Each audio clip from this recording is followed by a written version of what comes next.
This is the Fantasy Ladder Podcast, episode 16. I'm your host, Steve, at Fantasy Ladder. This podcast is brought to you by the IDP Guys Network from idpguys.org. So, welcome back once again, my fantasy football friends and family. Let's climb the ladder of fantasy football together. So, this episode, we are continuing our fan base series, bringing you some of my favorites from the fantasy football community to discuss the ins and outs of their favorite team. We're doing this just to add a little bit more depth and a little bit more heart to the discussion because I may not be as plugged into the team as I am with my own. So today we are covering the San Francisco 49ers with two of my favorites in the community. I'll bring all my guests right now. We will start with Mace. He is a writer at IDP Guys and a ranker at Fantasy Pros. You can find him on Twitter at Cali King 49er 17. So how you doing and how long have you been a 49ers fan?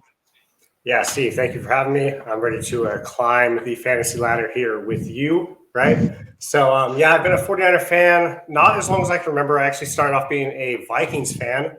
I liked the color purple when I was younger.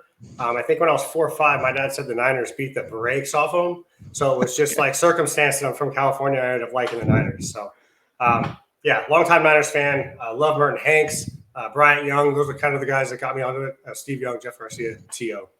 Oh, perfect. Oh, of course, yeah. Who didn't love To? Absolutely. And I love the Deebo jersey in the background there. That's very nice. Thank you. There it is. Yeah, awesome. Yeah. It's all mirrored and backwards. I make that mistake all the time. I appreciate you having you on the show, and we'll bring on our next guest. We have Joey at Joey the Tooth IDP. He is a writer at Football Guys and an author of a new book. So Joey, how are you doing, and how long have you been a 49ers fan? I'm doing very good. I've been a 49ers fan probably since about 1990.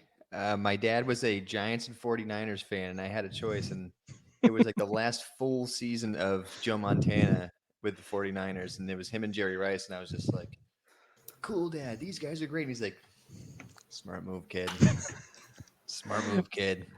So very nice. He's stuck with the Giants, and I went with the Niners. So I guess I would say I got the right call, but interesting. So is he from the East Coast then, or how did he?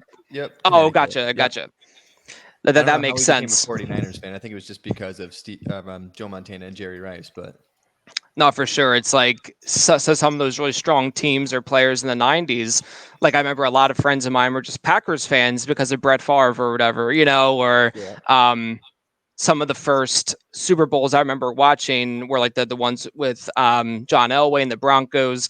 I love those jerseys, but growing up outside of Philadelphia, it's like you're an Eagles fan or you're not living in this household. So that was an easy choice for me. No, I'm a happy and mixed fan there with how they've been, but either way, I'm always fascinated, like if you're not from a certain area, because like in the Northeast it's so territorial. Like if you're from New York, you like the New York teams. You're from Boston, you like the Boston, so maybe that's just more of a Northeast like aggressiveness fandom there. But I went and saw a 49ers game in Foxborough as a 49ers fan, and they are relentless. I'm wearing my Niners hat and everything. It's freezing rain in November, and they're yelling at me and whatnot.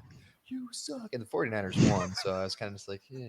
But I literally I want to scoot out of there quickly. Yeah. I literally went and bought these two guys beers because I was literally worried they were just going to just come at me. I was like, dude, all right. It's peace offering, yeah. It's a good call, yeah. I was like, here, we're good. That's it. And they're like, oh, very cool, man. I was like, you realize I just spent like $30 on those beers, right? So, yeah, definitely.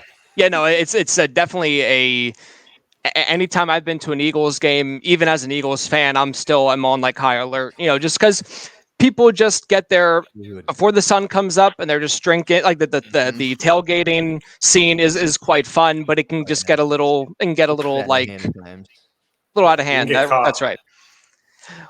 Yeah, so it gets a little crazy, but again, I appreciate you guys coming on, and I just am really fascinated by the concept of fandom because there can be a lot of optimism with our favorite teams or a lot of pessimism. And in my experience as a Philadelphia sports fan, just those expectation management is so mightily important in terms of how you're going to be happy or not during the season. So I'm just very excited to hear you guys' perspective on the San Francisco 49ers, a team that I am very intrigued by. So I'd love to hear your guys' take on this stuff. So what we're going to do to start here is just kind of start with a summary of last season, okay? So the 49ers finished with a 10-7 record, earning a wild card playoff spot, followed by a great playoff run, which was sadly cut short in the NFC Championship game with a loss to a division rival, and unfortunately an eventful Super Bowl champion with the Rams. But I think the unfortunate lack of dynamic quarterback play by Jimmy G and the devastating dropped interception by Tart in the fourth quarter really stood out as major factors in that game. On the fantasy football side of things, Deebo Samuel had a monster breakout season, and Elijah Mitchell was a pleasant surprise. Trey Lance, of course, had some flashes in there, and I think I speak for everyone when I say that we want to see more of that, which we basically have confirmation of today. So Yeah. Perfect. Kyle Shanahan came, excellent timing. Kyle Shanahan basically came out today and said that this is Trey's team now. This is something that I think most people could have anticipated to a certain degree. It's one of these things where if you don't think the young guy is ready, you'll just keep the veteran in there. But I think, at least from what I could see, that Jimmy G's flaws have just been on display for too long, and they just cannot be ignored. Um, So, what is your guys' level of anticipation like coming into the season? Is it kind of business as usual, just always hype for football, or is it a little extra hype because of the disappointing playoff departure? And of course, now that it is officially Trey Lance season, what's the anticipation level like? We'll start with you, Mace. I am extremely optimistic. I am a Trey Lance stan. I'll give Jimmy his respect, Jimmy Garoppolo.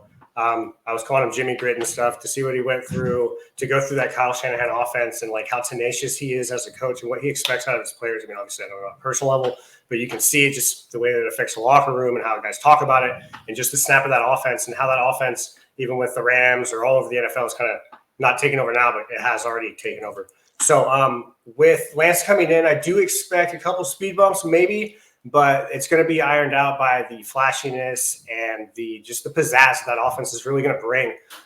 We got some draft picks we're going to talk about as well on the front side, also on the defensive side of the ball. Defensive coordinator D'Amico Ryans is, I mean, I hate to say it, but he's got that dog in him, man. Like he'll bring the best out of any player, and that second round pick that we picked up, I'm pretty stoked on him. Kind of like in a way, I think he's going to have that effect like he did with Fred Warner. He's just going to brings out the best in everyone. He's a player's coach. So I don't want to like sit here and be like, we're going to be undefeated and amazing. It's going to be a hard, bumpy road. Our division's tough, but I do feel like we squeak into the playoffs, and then we'll just see kind of what happens there. I love it. How about you, Joey? Yeah, I'm cautiously optimistic. So it's just because Trey Lance hasn't had much time, but even Kyle Shanahan himself was talking about like when he came to the 49ers, he still hasn't had a quarterback that really fits his offense. He says he's been labeled a guy who runs a offense that has a pocket passer, but he says himself he hasn't been able to unleash his full offense because he's never played with a mobile quarterback. So you take that running game, now you bring in a mobile quarterback, and Kyle Shanahan able to run his full offense with now a full year of him watching the offense and now coming in with a full off season. I'm really excited to see where this offense can go. Like if you thought the offense was efficient before, I'm excited to see where it can go now. Yeah, no, I think you bring up a really good point about that because I just think like as a defensive coordinator or just as like a defensive player, not that I ever played, I just think they're gonna have a hard time thinking about how to stop just to stop the offense in general because of the rushing upside, and you have to account for a very strong running back group and Deebo Samuel, Brandon Ayuk, George Kittle. Like it's not going to be a fun time trying to prepare to stop this team, at least as far as I'm concerned. But it is interesting with the talk of Jimmy Garoppolo being traded. I mean, it really at this point, I think it was kind of like a race to see who was going to get traded first. Was it going to be Baker Mayfield or Jimmy Garoppolo? I don't know if you guys have seen this on Twitter, that there's an artist. Her name is Rita Oak. Have you heard of this? Nah. Yeah, yeah. Yes. So at Rita Oak _art, she's been drawing pictures of Jimmy Garoppolo every day until he gets So good. traded. Today was day 174. Okay. It has just been one of my favorite things to just see on the timeline over the last few months here. Actually, it was pretty neat. She did a drawing of like a bunch of the players, like in like South Park characters, and then George Kittle used like the screenshot of himself like in that way as his Twitter avatar. Like it's just like really That's great. sick. So I secretly hope he doesn't get traded. So this just keeps going on and on and on. I'm just kind of like thinking out loud, like where would it even a good spot be for him to sign? I mean, I guess technically like Seattle could be a fit. Other than that, I'm not 100% sure. But what I am sure of is how excited I am for Trey Lance. I've been pretty vocal about him, and I even have backed it up in my own drafts and things like this. Back in May, there was I was in a startup and I took Lance at 202 as the eighth quarterback drafted. This was like I felt like one of my last opportunities to try to get a Lance share without like selling the farm for him. So I was very happy with that. And I got some like comments in the sleeper chat like, "Dude, he's the backup." I'm like, "We'll see." Whatever. But Getting yeah. upside with So Dynasty Bros. yeah, absolutely. Yeah. So I am just beyond excited for him and for what the offense will look like with him at the helm. But I think you bring up a good point, Joey. I think we can probably expect some speed bumps as our imaginations can expect fireworks. There will be these patches where it might not be so pretty. So I think you're right in your kind of grounded perspective there, for sure. And The perhaps good I part, need. Yeah, go ahead. sorry, the good part about Shanahan's offense, it's a lot of quick hitting throws, so it'll allow him to get in rhythm. And he's got three players who thrive in yak, like Ayuk, Deebo Samuel, and Kittle. They all thrive in yak. So it's like get the ball out of his hands quick, run some RPOs, run some misdirection, and it's going to be really tough to gauge as a defense. Like, where's this going to go? Where's the ball going to go? Is it we're going to run a fake this way? We're going to run an end around this way, and then it's coming back. It's going to be very difficult for defenses to gauge. So I'm pretty excited about that. Yep, absolutely. So just going to go ahead and we looked at last season. We're going to take a look ahead to this season, starting with free agency, then the draft, and then take a look ahead. So just going to summarize some of the free agency moves. And if some of these are more important to you guys or less important, just feel free to speak up. Or if there's an omission I have failed to mention, please let me know and we can discuss. What I saw as the major losses was guard Laken Tomlinson. Of course, he had pretty good draft capital the year he came out. Defensive tackle DJ Jones, then defensive back Jaquiski Tart. I basically looked at those as far as what they were signed for, that those were the most expensive signees on the other teams. Then additions, they brought in cornerback Chavarius Ward, safety George Odom, inside linebacker Oren Burks, defensive tackle Hassan Ridgeway, and then wide receiver Ray McLeod, who I think is probably most useful in a special teams role. So, what are your guys' thoughts on those free agency moves? Any of those moves you think take the team to the next level? We'll start with you, Mace. Um, I would say just to hit on the losses really quick, you look at where some of these guys went, like Laken Tomlinson, I believe he went to the Jets. And that's a Niners offense or a previous offense with Robert Saleh and offense coordinators slipping my mind. But then you look at Raheem Mostert as well, another guy going to Miami, some players going to Denver, Kwan Williams, DJ Jones, Tom Compton. One person I'm actually most excited about getting is a guy that we've had before and actually played really, really solid for us under Saleh when he was our defensive coordinator, and that's Carrie Hyder Jr. He's a guy that really knows the system well. He's not a guy you have to get after to go and get his thing. He's going to go and get his pieces and try to get his piece of the pie. I like George Odom a lot. He's a really great special teams presence. The guy's a locker room guy. Guys are going to look to him. He was on the Colts, I believe, before. So he's got. Niners have some ties with the Colts too. So I like that. Ray McLeod, I'm really hoping that we have a returner now, man, because that is something that Shanahan has been looking for so long. So hopefully he ends up panning out. But I do think that the gains were kind of hindered because of the Jimmy Garoppolo contract situation. Although I am so happy that we got a corner, because secondary is the one thing I think that we were lacking very, very bad. I mean, we had Arden Key, I think it was in week 17 or 18 against the Rams when he sealed the deal and got that interception and stuff, and that's cool. But at the same time, we don't want an undrafted guy having to be put in those situations. So it's nice. It's nice to see us kind of get after that.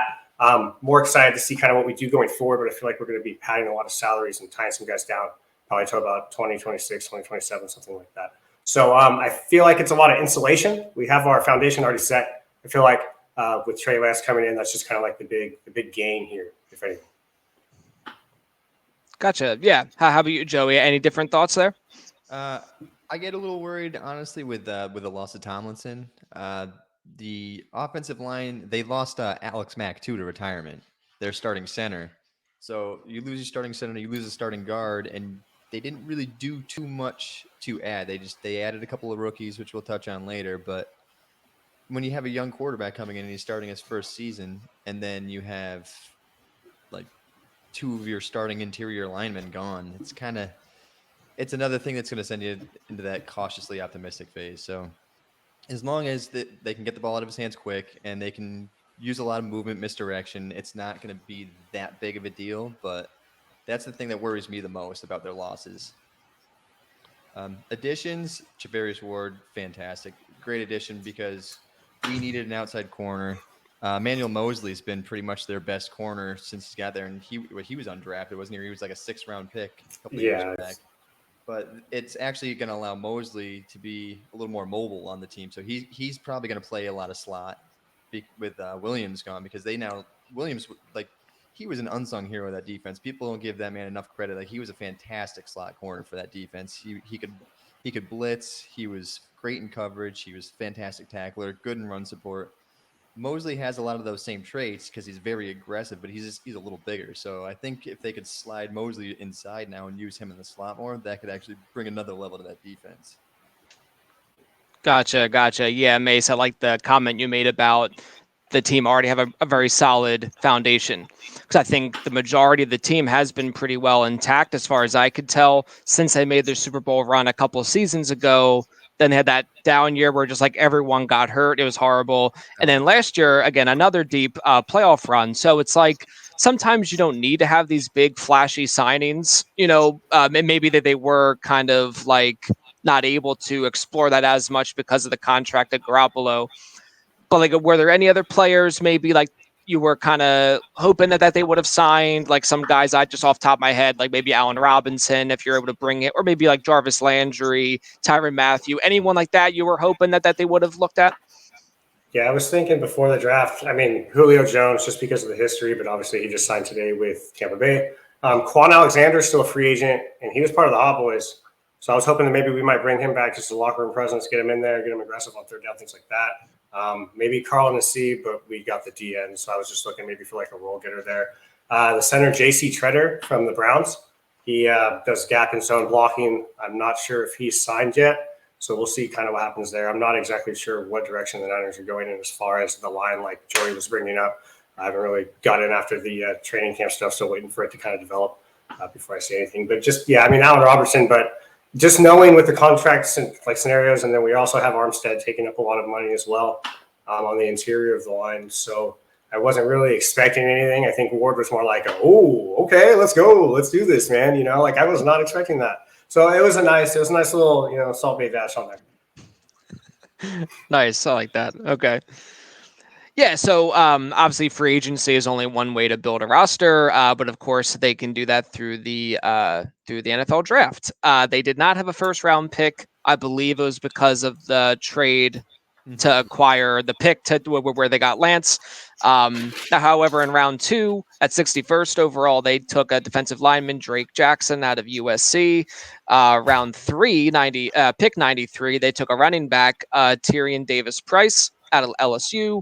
Round 3, pick 105, wide receiver Danny Gray, a very speedy wide receiver there. And then rounds 4 through 7, a mix of offense and defense, a couple linemen, Spencer Buford, cornerback Samuel Womack, offensive lineman Nick Zake. I'm not sure how to pronounce that name, so we'll get to that maybe later. Defensive lineman Kalia Davis, and then defensive back Tariq Castro Fields, cornerback out of Penn State. Actually, a part of a really solid Penn State secondary. So even though he was a late round pick, I think that's a pretty solid addition. And then, of course, they held the Mr. Irrelevant pick, and they selected the accurate throwing quarterback Brock Purdy.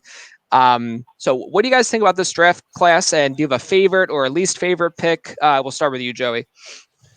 Favorite pick is easily Drake Jackson.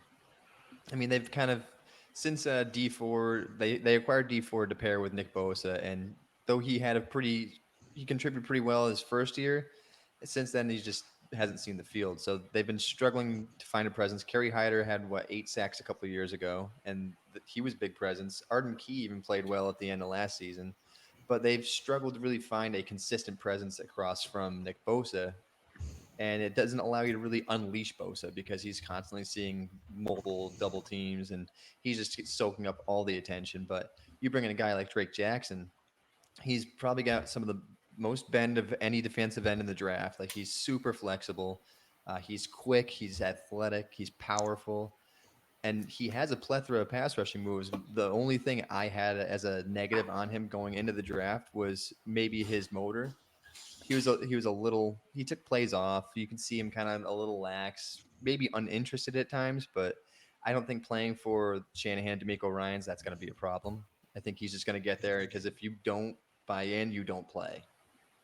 So I think he's going to start like with the addition of Hyder there. It's perfect. So he doesn't have to play a full-time role right off the start. So he can be just fresh going in, probably as a situational pass rusher to start, keep Hyder in on the early downs, then bring Drake Jackson in just to be a pass rushing specialist. But that bringing in Drake Jackson allows now Armstead to move back on the interior, which is something I've wished that they were going to do probably for like 2 years now. I mean, they experimented moving him to full-time defensive end, and I don't think it was the right move. He had a productive year, but it's still like you saw his best time was rushing on the interior. So you move Armstead back inside with Javon Kinlaw now, and you have Kinlaw, Armstead, Nick Bosa, and then the potential of rotation of Hyder and Jackson, and that defensive line is fantastic. So that was That's easily my pretty favorite. sick. Yeah, I like That that. brings me Okay. back to that first Super Bowl run. That's what it reminded me of. That defensive line for that first Super Bowl run. It was Buckner, Armstead, Bosa, D Ford. It's like, all right, so we're getting back to that. So that was really nice. My least favorite, it's probably most everybody's least favorite, and I don't hate the pick in general, just where it came. So Davis Price. I mean, I honestly think that pick was the 49ers just saying, Deebo, we're not going to run you. We're grabbing Mm. this bigger back. He's going to take those carries. We need you to sign your extension. We need to keep Yeah. you on the team. Like, I understand you don't want to be a running back. This guy's going to take those carries. But the fact that they selected him in the third, I feel like they could have grabbed him in like the fifth or sixth and still made out. I wish they grabbed another offensive lineman in the third. But I or mean, two or three. all in all, the draft was pretty good. They towards the end of the draft, they got a couple of nice special teams players. I think Castro Fields. I think he'll be a nice special teamer to start, and he can add some depth to the secondary. Sammy Womack, same deal. They got some nice depth across the offensive line. I don't see any of the guys they drafted starting right away. So it's not bad, but I like the some of the additions in unrestricted free agency in undrafted free agency. I'm sorry, Donovan West. He was a guy I saw probably like a third or fourth round pick. He was one of the better graded centers out of the draft from Arizona State, and he ended up going undrafted, and the Niners grabbed him. And I was pulling for them to grab him in the third when they took Davis Price, Wow. and Is that something? they get him undrafted. I was like, I thought it was going to be vice versa, get Davis Price undrafted, then take West in the third. But so yeah, that's probably my two favorites and my least favorite. Perfect. Okay. How about you, Mace? You got any differing thoughts there, or? So on draft day, the first day I go to my buddy's house, we kind of get a little sauced up and then we try to figure out what's going on. So like it made last year's draft with Trey Lance a lot better because it's like the biggest draft pick in 49er history. And I say that like, no. Yeah, actually, I think it might have been like the most capital and everything that's going into it. I don't know. The hype was insane, man. So that happened. So this year was just kind of like the secondary effect, and the next year will be the tertiary effect of that draft. So for us to get the pieces that we did is great. But like Joey was saying, the thing about Kyle Shanahan is he has a type of guy that he likes. And when he likes that guy, he's going to go get him, and he doesn't care. It's almost like Bill Belichick. Whether he take Cole Strange in the first round, I had a back end first grade on him, but I thought he was going to go like back end second, maybe like the middle of third. But he's like, no, I don't care. Give me. And that's exactly what Shanahan does with this guy. So, I mean, they overreached and got Sermon in the third. And now this is just kind of a Band-Aid because I don't know if you've seen Davis Price run, but this guy runs like Wilson, like hardcore. He's knocking people over. He's just going to be that bruiser. So if you put him on the line, you got to respect him on the inside. Hopefully, if he shows out when he gets on there, and then you have Lance go the other way. And, I mean, we got so many motions pre-play that it's just ridiculous. So I am excited as a fan, but as like, to get the euphoric effect on draft day, it's like, okay, let me open up the book, figure out who this guy is, because I didn't really do a lot of research on him, like what is going on. So, I don't know. I'm just I stay optimistic because, like I always say, in Kyle we trust, man. Some undrafted guys that I liked. I've seen my buddy Brad. Sorry, I'm going to give two shout-outs real quick. My two favorite 49er follows, at Jason Aponte, 2103, and then my guy Brad at Graham_SFN. Both those guys cover the Niners, and I've seen them talk about multiple dudes, but Brad has really been talking about this guy, Tay Martin. And then I've seen he's a wide receiver, and I've seen some rumblings about Leon O'Neal Jr., free safety. So he might be another guy that can come in special teams, and hopefully this guy, I believe he's lengthy. He's got a good head on his shoulders. He gets to the point of the ball where no one else does. Also, I kind of have a soft spot for running back Mason Jordan. Saw him get signed, I think, to a 1 year. He might go on the practice team now, but from Mason to Mason, I got love for him. I love it. Yeah. So it is always fascinating to me because the undrafted free agent like signings is something I watch like very closely some years and some years not as much. But it always is just kind of surprising sometimes that the players that don't end up getting drafted. It just really blows my mind. I'm like, well, I would have figured they would have gone day 2, then they don't even go day 3. It's just insane to me. Like for example, with the Eagles this year, they signed Carson Strong as a quarterback. Great signing. I couldn't. Well, I mean, it was a surprise to me that he didn't get drafted. Maybe there was some like medical stuff that I wasn't aware of or something. And like Kennedy Brooks, just another like some like backfield depth. But so it's just kind of interesting. So I'm really glad you guys brought some of those names up because it is quite shocking. But it makes you think like, well, I'm not in the interviews with these guys, but do I think that NFL teams can get stuff wrong? Well, obviously, like you see it time and time again. But at the same time, well, I mean, there's a whole laundry list of what the Eagles have done like incorrectly. You know what I mean? So I'll say that for the Eagles episode. But either way, yeah. So it is just fascinating, So it's just I'm very curious to see how some of these players work out. And again, if you're able to make a selection after they haven't gone undrafted and they can make an impact on the team, it is just absolute gravy. So definitely a lot of good names to keep an eye out. Now, for me, I was a little mystified by the Tyrion Davis Price pick. I think, like you said, Joey, just because of where he was selected, he could be a fine player, I'm sure. But just the way, like I made a joke about how many running backs the 49ers had last year. After they drafted Trey Sermon, like I made this like meme of like the Party of 5 cast, but put on like all the running back faces. And then the next day they took Elijah Mitchell. So that meme was only alive for 24 hours and they added a 6th. And now like they lose Mostert, as you said. I guess they'll still retain Hasty. I'm not sure. Maybe he's a cut candidate at this point. But so that one was just what was a very trivial one because I think like Elijah Mitchell, like you have this great player, at least a very productive player when he had the volume. Obviously very inexpensive, but I guess they still have the Trey Sermon there as well. So that was just a little interesting to me that they went with running back when I think you could be fine with just Elijah Mitchell. Now I had the same thought.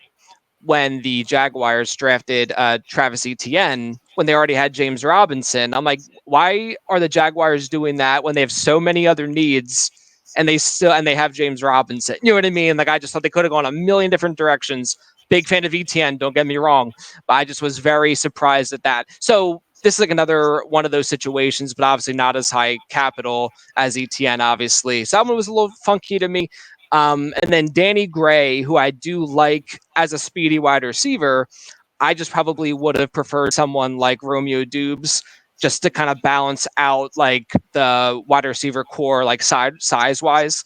He's a little bit more productive than Danny Gray. Obviously not as fast. So I mean, like the speed pays in the NFL, right? But but Dubes is at 6'2". You have Deebo and Ayuk at 6 foot or shorter. So I think that would have been a nice way to kind of counteract the size there. But yeah, so just, again, Dubes could just fall on his face. I mean, I think he's in a nice situation in Green Bay, but yeah, it's just one of these things like, that's interesting. But I think in rookie drafts and stuff, I'm still more likely to go the direction of Dubes rather than Gray. But yeah, so just kind of fun stuff to kind of play around with and think about. So looking ahead to this upcoming season, after reviewing the schedule, what do you think are realistic expectations in terms of win-loss record? Mace, earlier you said that you think that they will kind of squeeze into the playoffs again.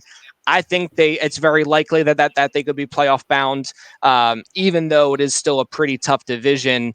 Obviously, you don't have Russell Wilson in Seattle anymore, so I think we can kind of disregard that. Yeah, exactly. Um, still a tough division with the Cardinals exponentially improving year over year since Kyler Murray was drafted. And then obviously the Rams are still in a position to win it all. So I think they have a shot at that wild card spot. I mean, even winning the division, I think is a possibility. But what do you guys think is a realistic expectation in terms of wins and losses? We'll start with you, Joey. I want to say probably I'm going to go with 11-6. I think Okay. that's still a playoff team, probably 5 or 6 seed. But I think the division is very good. I think it's the Rams division right now. I mean, with the addition of Bobby Wagner too, it just made that defense that much better. It's like if there was one spot that was lacking, it was the middle of their defense, and then they add one of the best linebackers in football. It's like, geez, all right, thanks Yikes. guys. So Yeah, the rich you have get the Super richer, Bowl right? champions just getting better. So I think it's the Rams division, but I think the 49ers can give the Cardinals a legitimate shot of being number 2 in the division. I mean, the Cardinals, they're good, but they lost their best pass rusher in Chandler Jones. He's out. They lost a leader in the middle of the defense in Jordan Hicks. He's out. And now they're giving it to Isaiah Simmons, who's kind of just moving all over the field. And then Zaven Collins, he's a second-year guy coming in. Didn't really see too much time. So they're young. Their secondary's still not great. I mean, Byron Murphy's good, but the rest of the secondary, it's not good. Buda Baker and Jalen Thompson are good safeties, but on the outside, they're not strong. So I think like teams like the Rams, they're just going to pick them apart. So I think where the 49ers got better in certain positions, I still didn't see the Cardinals do such. And I feel like they got worse at certain positions. So I could easily see the 49ers take second in the division. And Seattle's probably just going to be Seattle this year, which I'm Yeah. so happy to see. Yeah. No complaints here, right? Not at all. That's funny. So 11-6. How about you, Mace? You think around there, or plus or minus 1 or 2?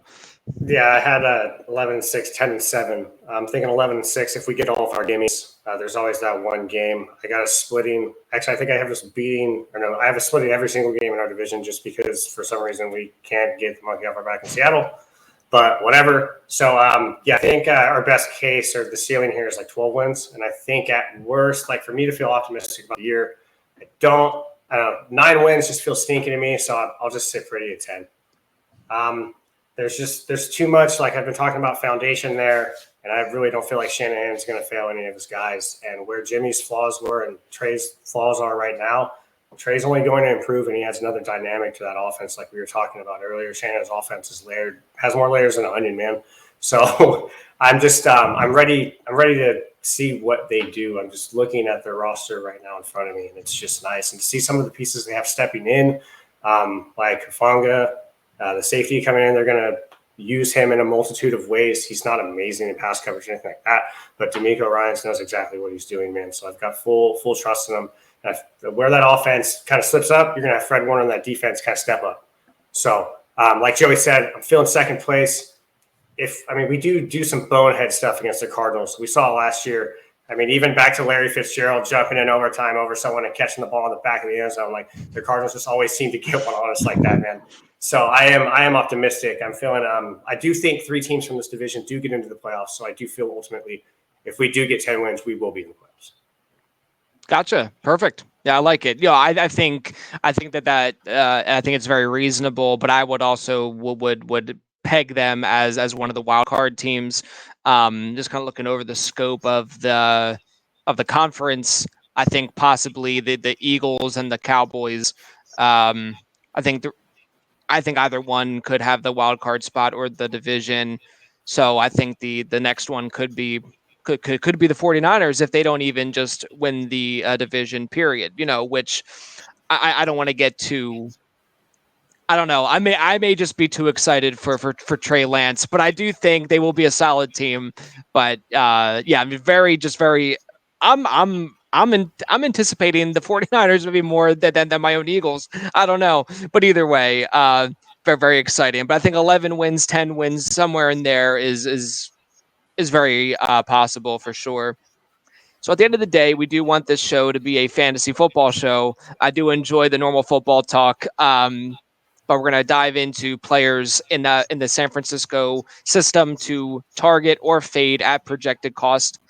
So you guys can go a number of different directions here. You can go dynasty, you can go redraft, you can touch on some IDPs. It's all welcome. Okay. So we'll start with players to target at projected cost. What do you have for us, Mace? Right now in my dynasty rankings, I think I have Trey Lance as like quarterback 9 or 8, something like that. A lot of people were saying it was stinky at first, but I'm going to go ahead and post it on my Facebook so my guys back home can see it and see what they're thinking about today. Ayuk, I really feel like is going to take a step forward this year with Trey Lance. I don't think that there's a scenario where he doesn't. We're going to have to get those quick reads off, as Joey was saying, because of the lack of camaraderie we have on the line. I guess that's probably a bad word to use, but it's like popcorn right now. We're going to see kind of what fits and goes with it.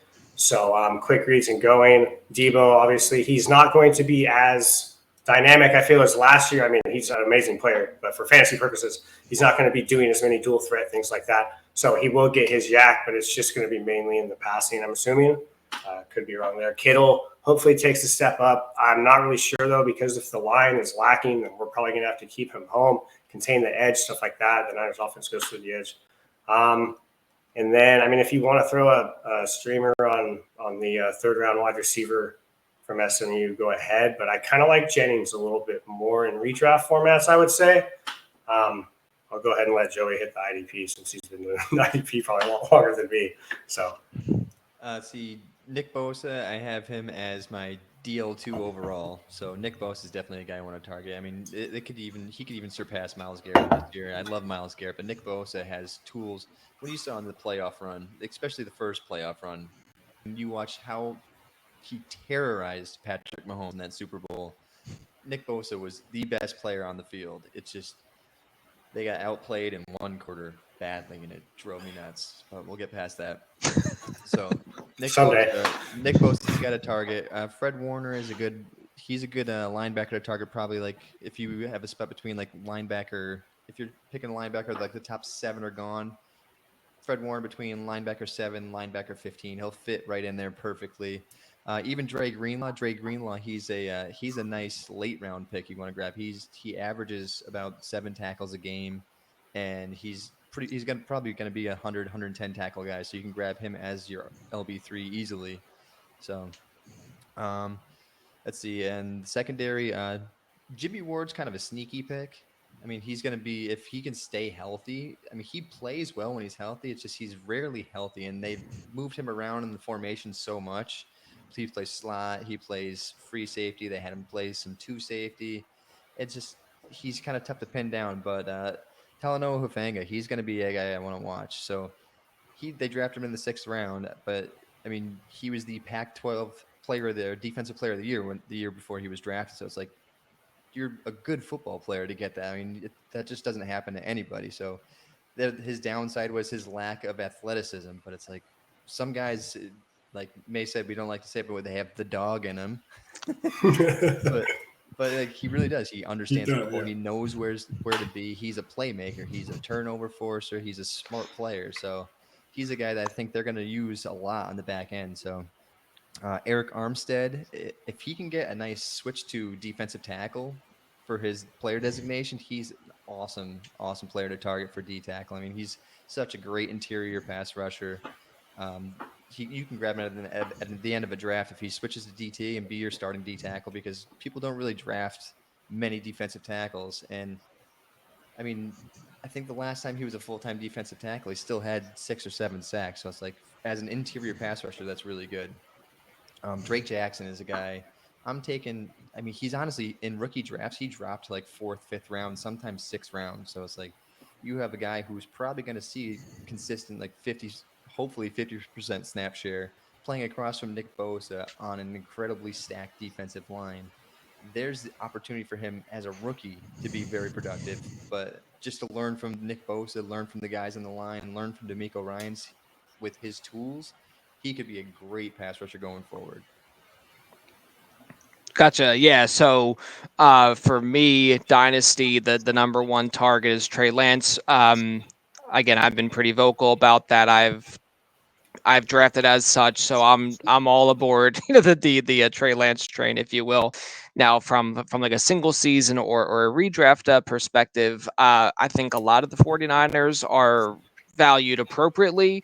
There's really no one in redraft I would be avoiding, just from a typical strategy team building concept I usually utilize. I don't get a lot of George Kittle. I'm usually not one of the ones to get one of the early tight ends there, even though his value is dipping a bit. So I think that there's definitely some nice buying opportunity there.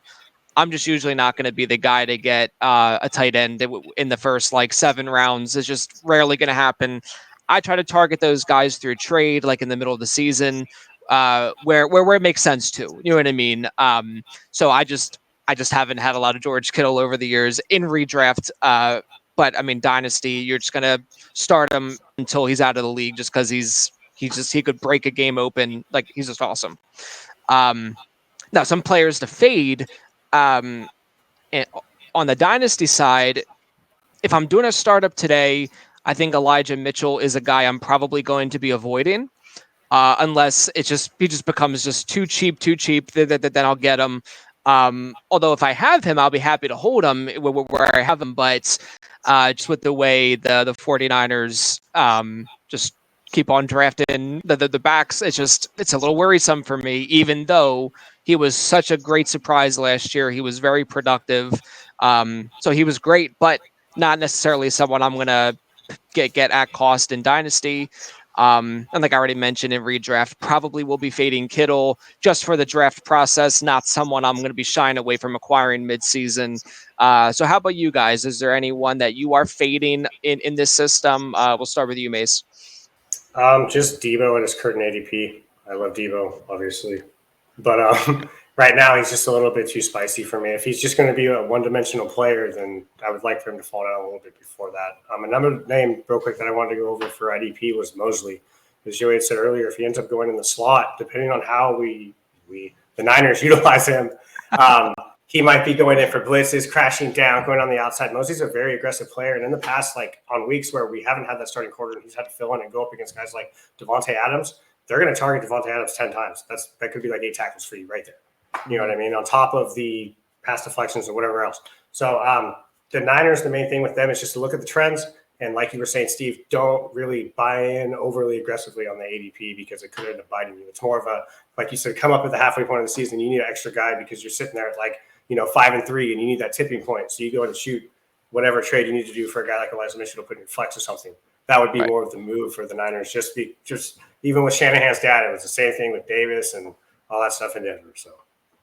Gotcha. Yeah, it's interesting about Deebo. I was able to get him in the 4th round of Scott Fishbowl, which for me was like, I was over the moon about that. I really wanted to get 2 quarterbacks in the first 3 rounds, just with the scoring of that. Was not able to justify getting the quarterbacks that were available in the second, third, or fourth. So I started Mahomes, Cup, Aaron Jones, and Deebo, and I like did a cartwheel when I got Deebo there. But where he's going in like a normal like single QB draft right now, second round.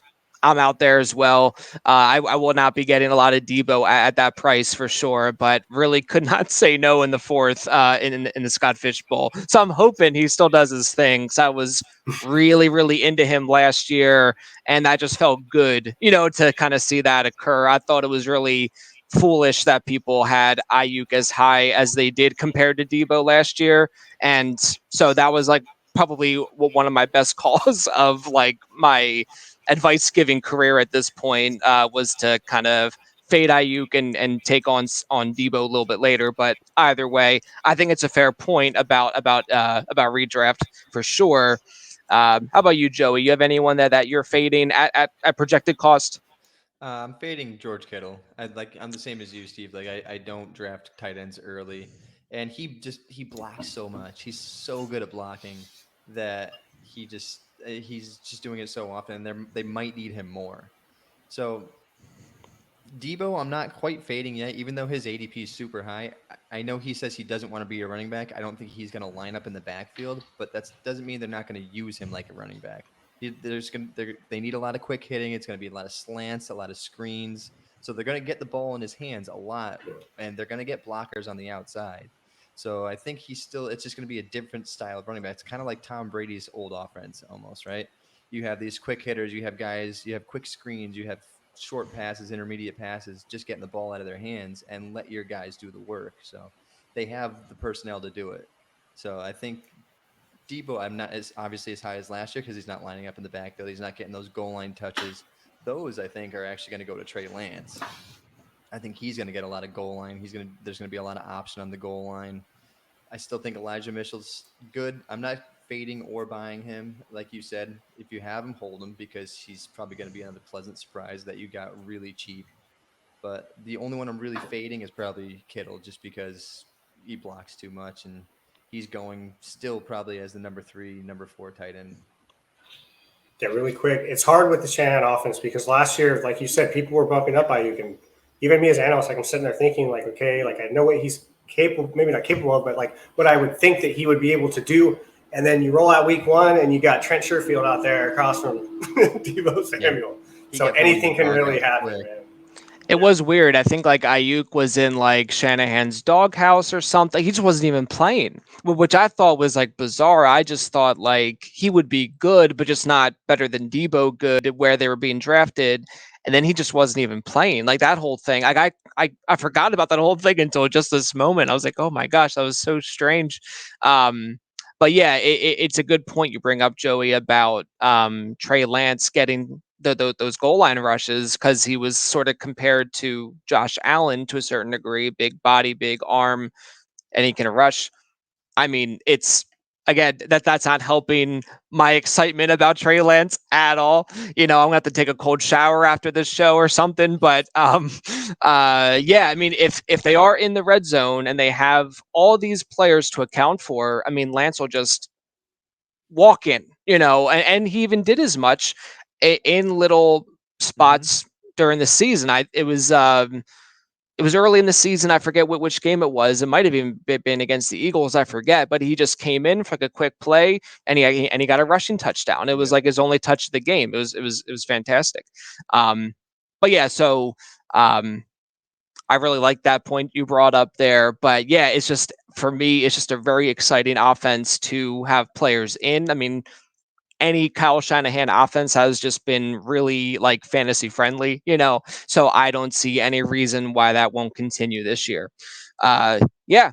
So yeah, I think we did a good job of setting realistic and like healthy expectations to for real life football, but especially for fantasy football.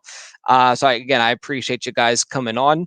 What we're going to do right now is just go to do a little round of plugs. So we'll start with you, Joey, then we'll get to Mace. Just remind the people where they can find you and your work, and then we'll get out of here.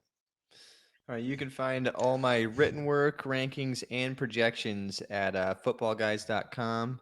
Uh, got my We have a projections tool out there right now. It's called the Draft Dominator. So we've done projections, like I did the IDP side. It literally covers, you have the high end, low end, and what you think a baseline is. Then you go how many years you think it's sustainable for. We did that with all our projections, and then as you go into the Draft Dominator, you can adjust for your rankings to adjust to win now or for the future, and then before you draft, so the rankings will adjust from there just based off of the projections. So that's pretty cool. They asked me to be a part of that, which was awesome because I got to go through and I was like, holy cow. When it was done, started messing with the tool. I was like, that's pretty sweet. So that Nice. was That's fun. awesome. Yeah. Other than that, I wrote my first book. So that was pretty cool. It's called The Idiots Who Went to War with Gods. It's about a group of friends who are just a bunch of idiots, love to party, and they get caught up in this crazy universal war. I'm not going to give too much of it away because I could go on talking about it forever, but it's got a lot of humor. It's actually got a lot of stuff from my childhood that me and my brother and my best friend actually did. It's got a lot of humor, a lot of craziness, a lot of action. It's just fun, and it was insane to actually start doing it. I'd never thought I would ever even attempt to write a book, and then COVID hit, and I got an idea, and actually it was with Johnny from IDP guys, Johnny the Greek. It was him, Mike Wohlert from 4for4, Josh Raymer from the IDP show, and John Macri from PFF. We got together and we did these things. It was movie drafts. So what we did is Oh yeah. Okay. we did the draft. We drafted actors and actresses, and then we baselined a synopsis off of it. And we Oh my created gosh. movies. We did a Marvel series, and we did just a regular movie. And from doing that is what kind of sparked me to do this. I was like, yeah, it was kind of fun. So I just kind of put a storyline together and just went with it. Wow. So I did look it up on Amazon. I did see it's over 300 pages. Now, 344, yeah. perfect. So like how long did that take you to write the book? So from From writing, it took me probably 6 7 months. So I would do it on free time. I'd do a little bit at work when I had free time at work. I would do it when my kid went to sleep, when she was taking a nap. Just pretty much when I had free time and I had an idea spring to my head, I just go for as much time as I had until a kid woke up or until I had to do something at wow. work. But So to me, that seems like not a lot of time. So that's very impressive as far as I'm concerned. That's great. And it sounds like a very exciting and intriguing story. So that's fantastic. And congratulations on that achievement. That's great. yep.